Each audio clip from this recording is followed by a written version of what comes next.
আসসালামু আলাইকুম, ওয়েলকাম জানাচ্ছি আরও একটি রেসিপি দেখার জন্য। আজকে হচ্ছে আপনাদের সাথে শেয়ার করব ইলিশ পোলাওয়ের রেসিপি খুবই সহজভাবে। তো বাসায় থাকা মশলা দিয়ে হচ্ছে আজকে আমি ইলিশ পোলাওটা রান্না করব। এই পোলাওটা কিন্তু খেতে অনেক মজার। তো ইলিশ পোলাও রান্না করার জন্য প্রথমে হচ্ছে আমি পেঁয়াজ, রসুন, আদা এগুলো কেটে কুটে পরিষ্কার করে নিব, কারণ রান্নার মেন জিনিস হচ্ছে পেঁয়াজ, রসুন, আদা। এগুলো যদি সব কিছু ঠিক করে নেওয়া হয় রান্নাটা কিন্তু খুব তাড়াতাড়ি হয়ে যায়। তো ইলিশ মাছ নিয়েছি এখানে 3 পিস বড় সাইজের, আর ইলিশ মাছের ডিম নিয়েছি। তারপর হচ্ছে আদা রসুনগুলো আমি আলাদাভাবে হামানদিস্তা দিয়ে গুঁড়া করে নিয়েছি। এখানে আমি 2টা পেঁয়াজ ছোটো ছোটো করে একদম মিহি কুচি করে নিয়েছি। আর এখন দিয়ে দিলাম আদা রসুন। তারপর পেঁয়াজগুলো ভালো করে কষানোর পরে দিয়ে দিলাম টমেটো আর দিয়ে দিলাম কাঁচামরিচ। এই কাঁচামরিচগুলো কিন্তু আমি আস্ত দিয়েছি, ভেঙে দিই নাই বা ফালি করেও দিই নাই। তো এখন হচ্ছে এগুলো কষানোর পরে আমি মশলা দিয়ে দিচ্ছি। মরিচের গুঁড়া দিয়েছি 1.5 টেবিল চামচ, ধনিয়ার গুঁড়া 1/2 টেবিল চামচ, গরম মশলা 1/2 টেবিল চামচ। তারপরে দিয়ে দিচ্ছি এখন আমি হলুদের গুঁড়া 1 টেবিল চামচ। তারপর দিয়ে দিচ্ছি এটা আমি জয়ফল জয়ত্রী গুঁড়া, যেটা আমি ব্লেন্ডারে ব্লেন্ড করেছি। তেল দিয়েছিলাম এখানে আমি 1/2 কাপ পরিমাণ, সরিষার তেল, সয়াবিন তেল 2টা মিলিয়ে আমি 1/2 কাপ পরিমাণ দিয়েছি।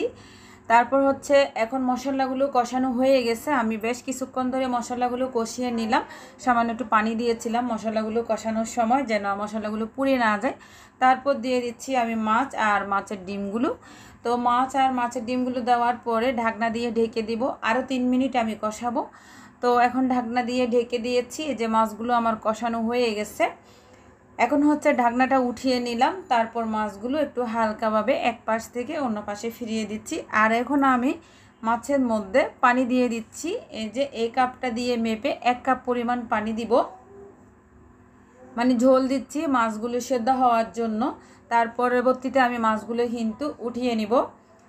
তো এখন হচ্ছে আমি আরও 1/2 কাপ পরিমাণ পানি দিয়ে দিচ্ছি। পরে আমি লবণ দিয়ে দিলাম, লবণটা আসলে প্রথমে দিই নাই, আমি এখন দিচ্ছি। তো এখন ঢাকনা দিয়ে আমি ঢেকে রান্না করব 10 মিনিট। মাছ যেহেতু রান্না করা তাড়াতাড়ি হয়ে যাবে, মাছ রান্না করতে দেরি হয় না। এদিকে আমি চালগুলো ধুয়ে পরিষ্কার করে নিচ্ছি। আর এটা নিয়েছি আমি চিনি গুঁড়া চাল, পোলাওয়ের চাল আর কি। তো চালগুলো ধুয়ে নিলাম ভালোভাবে। চালগুলো ধুয়ে নেওয়ার পরে এদিকে আমার মাছগুলো কিন্তু রান্না করা হয়ে গেছে। তো ঢাকনাটা উঠিয়ে নিলাম, আবার একটু হালকাভাবে নেড়ে এখন আমি চামচ দিয়ে মাছগুলোকে উঠিয়ে নিচ্ছি। ডিমগুলো আমি ঝোলের সাথে রেখে দিয়েছি, কিন্তু মাছগুলো আমি তুলে নিয়েছি। তো এই ঝোলটার সাথে কিন্তু আমি আজকে পোলাওটা রান্না করব। এখন হচ্ছে আমি ধুয়ে নেওয়া চালটা দিয়ে দিলাম।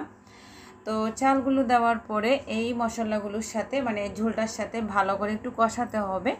এখন একটু দিয়ে দিলাম কেওড়া জল, যেন বিরিয়ানির ফ্লেভারটা আসে সেজন্য। এটা কিন্তু বিরিয়ানি না, এটা হচ্ছে পোলাও। তো ভালো করে কষিয়ে নিলাম, আরও 3 মিনিট চালগুলো আমি কষালাম ঝোলের সাথে, মানে রান্না করা মাছের ঝোলের সাথে। এখন হচ্ছে আমার চালগুলো যে যখন কষানো হয়ে গেছে আমি এখানে পানি দিয়ে দিচ্ছি। এই কাপটা দিয়ে মেপে আমি 2 কাপ পরিমাণ পানি দিয়েছি।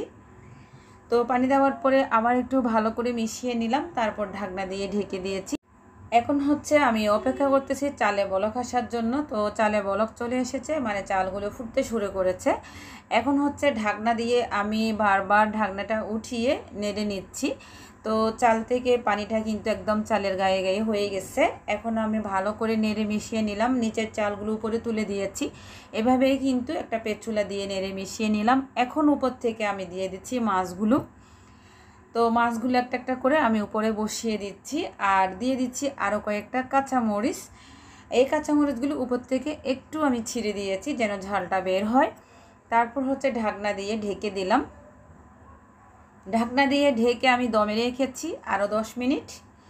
তো আমার কিন্তু ইলিশ পোলাওটা রেডি হয়ে গেছে মাশাআল্লাহ। চালগুলো একদম সেদ্ধ হয়ে গেছে। 10 মিনিট আমি দমে রেখেছিলাম, চুলোটা একদম ছোটো করে দিয়ে। আর চালটাও কিন্তু একদম ঝরঝরে হয়েছে।